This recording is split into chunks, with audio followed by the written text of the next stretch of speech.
የ19 ዓመት የ12ኛ ክፍል ተማሪ እንግዲህ ዛሬ ቀን ቆርጫለሁ። ትምህርት ቤት ውስጥ የመቆያ የመጨረሻው ቀን። ከዛሬ በኋላ አልገናኝም ትምህርት ቤት። ምናልባት ለፈተና ልመጣ እችላለሁ። ትምህርት ቤት ገብቼ የተማርኩበት የመጨረሻው ቀን።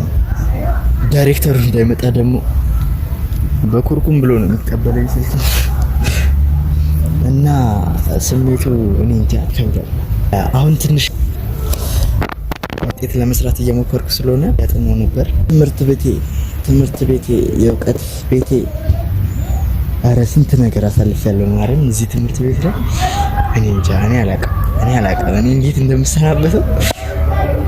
ስንት ማርያም 9 10 11 12 4 አመት ነው፣ ግን በጣም ትልቅ ነገር ነው የተማርኩበት እና ዛሬ የመጨረሻ ቀን መሆኑ በጣም ያሳዝናል። እስቲ እዩት፣ ጎብኙት እስቲ ትምህርት ቤት።